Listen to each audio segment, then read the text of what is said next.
Hi, hello. Good day. Welcome back again in our another vlog. No, this is a continuation of our vlog about doon sa factoring perfect square trinomials. Yung mga example kasi natin, very easy last time. So, now, I have another example. So, before we discuss another example, perfect square trinomial is the result of squaring a binomial. A perfect square trinomial has first and last terms which are perfect squares, and the middle term is twice the product of the first and last terms. Ito yung sinabi kong i-discuss ko last time, pero hindi ko na i-discuss yung ating perfect square trinomial. Ano ba yung mga dalawa na yon? So, we have a plus b quantity squared and a minus b quantity squared. So, in-explain ko lang kung paano yung kunin yung middle term last time, kung bakit perfect square yung first and last term, pero hindi ko na ibigay yung formula. Okay, so, a plus b quantity squared is equivalent to a squared or squared the first term and squared the last term, which is b squared. And how to get the middle term? Twice the product of the first term and the last term.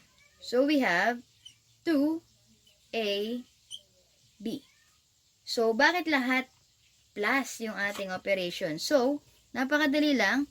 Our operation here in our perfect binomial is positive or plus lahat.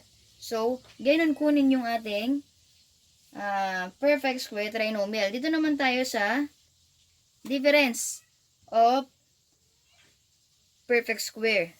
So, meron tayong, again, square the first term. Ganun pa rin sa una. May iba lang mamaya yung operation. Square the final term. Positive pa rin yun. Dahil pag nag-square tayo ng negative, the answer is always positive. So, we have b squared. And yung middle term natin, twice the product of first term and the last term. So, pag pinag-multiply po natin yung positive a, multiply by negative b, the answer is negative ab. And then twice that. So, we have negative 2ab. So, diniscuss na natin kung paano yan kunin in our perfect square trinomial na given last time. Now, ayan pa lang yung pagbibigay ko sa inyo. Ngayon, sabi ko, lagi kong ihuhuli yan sa mga sunod natin video para makuha muna natin na, ganun pala siya. So, ito try lang natin. Kung pag hinuli natin to is mas maraming matuto.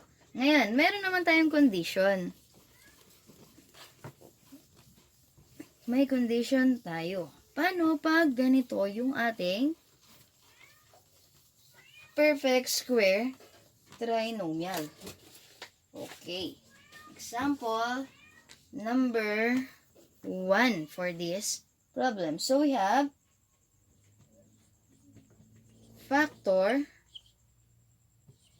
3x squared minus 18xy plus 27y squared. What if hindi perfect square yung first term and yung last term natin? Paano kaya yung gagawin natin? Hatiin ulit natin yung ating boards. So, gagamitin kasi natin ulit si completing the square and big X techniques. Yan ang pinangalan ko dyan. Hindi ko kasi alam pangalan dun eh. Basta. So, paano natin kukunin yung completing the by using completing the square? Completing the square. Si S na lang natin nalagay natin. Completing the square. So, kung ganito yung problem natin, observe nyo muna. Huwag natin madaliin kung paano kunin. Kasi unang-una, hindi perfect square si 3. Hindi perfect square si 27. So, observe nyo muna. At a glance, we can't find the perfect square trinomial in it. But if we factor out its greatest common monomial factor, again, like the following, get first the G, C, M, F. Master na natin yan kung paano natin kunin yung G, C, M, F. So, first, get the common factor in all terms. So, pansinin lang natin lahat ng numerical coefficient natin, 3, 18, 27. Ano kaya ang GCMF natin dyan? At dahil advanced tayong lahat, dahil diniscuss na natin yan, alam na natin agad. So, we have 3. Ang GCMF natin dyan ay 3. So, how to get 3? Please watch again our previous videos about how to get GCMF. So, balikan po natin yon para hindi tayo malilito at tumaas na naman yung mga kilay nung iba dyan. Bakit naging 3 yon? So, pag pinactor out natin si 3, magiging product na lang natin ay 2, o x squared rather, minus 6xy plus 9y squared.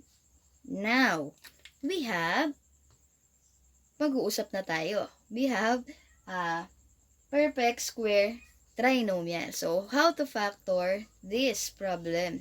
Okay. Set aside muna natin si 3 para hindi tayo mahirapan. Mamaya ibabalik din natin, wag mag-aalala. So, using completing the square. Okay. Kanina, binigay na natin kung paano natin na-derive yung ating formula na ka-explain lang natin. So, by using completing the square, we have first term, perfect square po siya. So, we have x. Perfect square na rin yung ating last term. So, we have 3y, 3y. So, ang operation natin, be careful. Huwag lagay ng operation. Pansinin. Sa ating problem, meron tayong negative and positive. Okay. Alalahanin yung ating pinag-aralan before kung paano mag-add ng same sign, paano mag-subtract, how to multiply and divide with the same and unlike sign. Okay. Pag meron tayong same sign, the answer is always positive. For example, we have same positive multiply by positive, the answer is always positive. Mabilis na review lang tayo. If we have negative times negative, the answer is always positive. Okay, kung magkaiba yan, answer natin ay negative. So, very easy. So, balikan natin. Pag ba sinulat natin si positive dito, dahil positive naman siya, makukuha kaya natin yung middle term. Paano nga ba kunin ang middle term natin? So, we have, this is equal also to x plus 3y quantity squared. Paano kunin again ulit? By factor form into that expression. So, first, square the first term. So, x squared, correct? Square the last term.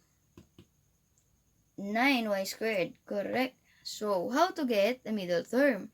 So, sabi, anong sabi nun sa may ginawa natin nung nakaraan? Twice the product of the first and the last term. So, x times 3y, the answer is 3xy. But, sabi, twice. So, 2 times 3xy, the answer is positive 6xy. So, pakita natin. First term times final term. Sabi, twice daw. 2 beses yan. So, the answer here is positive 6xy, which is not equal to negative 6xy. So, sa madaling salita, mali yung operation natin. Gamitin natin yung isa kanina. Kung hindi positive, ano yung ipagmumultiply natin na sign na pareho pa rin naman makukuha natin si positive 9. So, we have, babaguhin lang natin yung mga sign. So, we have negative. Negative 3y times negative 3y. The answer is positive 9y squared. So, we have negative. Okay. Pag chinek natin yan, gagawin lang natin negative to.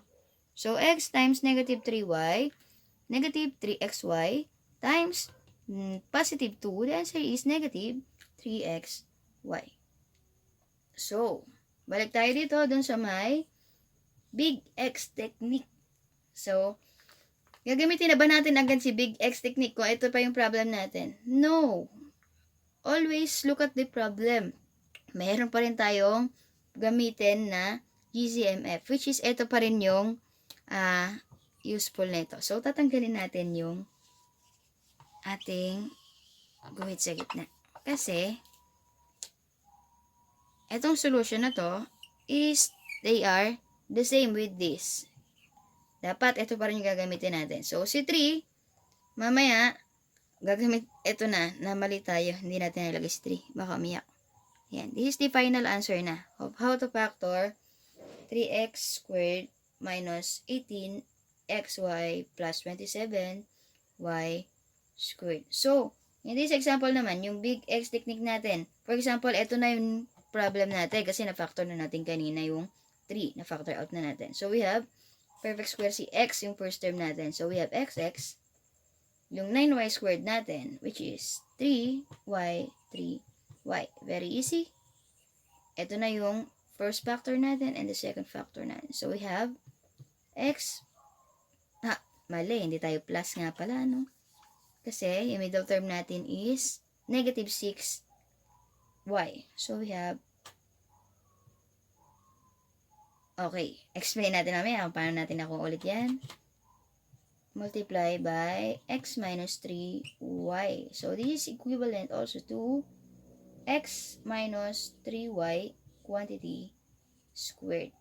Okay. Amin natin ilagay yung 3. Explain muna natin kung paano kunin yung middle term dito. Multiply natin x times negative 3y. We have negative 3xy. Negative 3y times x. So, we have negative 3xy. So, combine or add negative 3xy plus, open and close parenthesis para hindi magkatabi yung negative tsaka plus. Baka malito na naman kasi.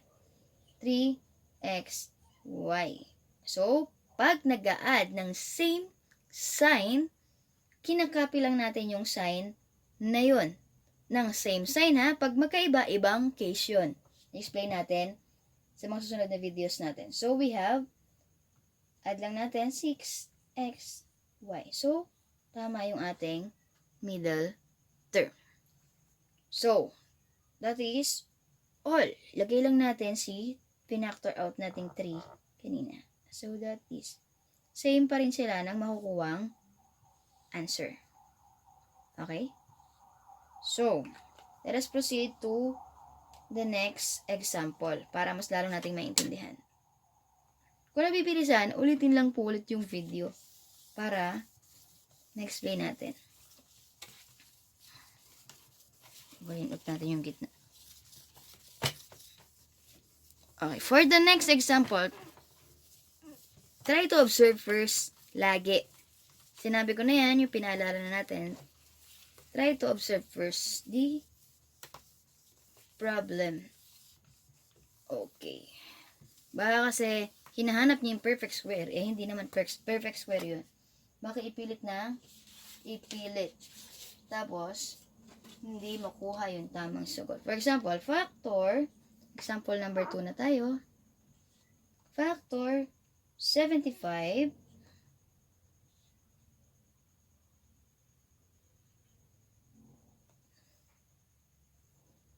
t cube plus 30 t plus 3t. Okay. Observe po muna natin. So, ma'am, feeling ko hindi talaga siya factorable. Hindi yan pwedeng i-factor. Bakit? Kasi naka-raise sa 3 yung first term. Di ba ang perfect square lang natin, naka-raise sa 2 o sa square. Yan po, hindi siya factorable. First, sabi ko nga sa inyo, observe the problem. Baka naman, pwede siyang gamitan ng ating mahiwagang GCMF. Napaka-useful niyan, di ba? Kahit lapos na yung lesson na yan, gagamitin natin yan. So, ano yung pwede nating i-factor out? Ngayon, alam na natin yan agad-agad dapat po. So, observe our numerical coefficient 75, 30, and 3. Ano yung factor nila na meron silang tatlo? So, napakadali. So, we have 3 again. So, magko-continue na ba tayo sa pagkuha ng ating perfect square? Balikan natin yung kinahirapan kaninang tignan. Yung naka-raise sa 3. Observe nyo yung ating bawat terms. Lahat sila naka-distribute sa kanila yung t.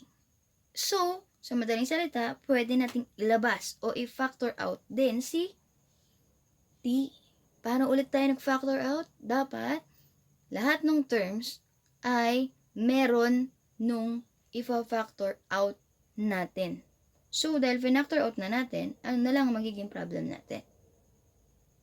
So, sa previous videos natin, in-explain pa natin yan. But here, pasadahan na lang natin. So, 75t cubed divided by 3t, the answer here is 25t squared. Okay? Hindi ko na i-explain ulit. Step by step yun. Panood tayo sa previous videos natin. Plus, 30t divided by 3t, the answer is 10t. 3t divided by 3t, very easy. All numbers that you divided with the same number, the answer is always 1. So, observe our problem. We have a perfect square trinomial. So, we have the given problem na madali nang isolve. Kasi kabisado nyo na po. Yan, gagamitin na natin yung dalawa nating techniques. Yung ating CS. Ano ba CS? Completing the square, and yung ating big X. Ito gamitin. Big X. Kung may BTS, meron tayong big X. So, gamitin natin yan. Completing the square. Yun yung problem natin. Set aside mo natin si 3t. Mamaya ilagay na lang natin. Kasi naka-factor out naman siya. Di tayo mag-focus. Perfect square is 25t2. So, we have 5t. 5t. Next, yung final term natin is perfect square din. So, we have 1, 1. Madali bang tignan? Opo. Tignan nyo yung operation. Ano ilalagay natin in between? Siyempre, plus. Dahil puro plus naman yung operation natin. So, we have, simplify lang natin, 5t plus 1 quantity squared. Tapos na ba tayo? Ilagay na natin yun, baka magtampo ulit. So, we have 3t. Okay, this is the answer. How to check the middle term again? First term times the last term, 5t times 1, the answer is 5t. Twice that product. So, 5t times 2, the answer is 10t. That is equal to middle term. Hindi tayo dito titingin ha, kasi dito na tayo mag-factor out. Ito yung ginawa natin kanina.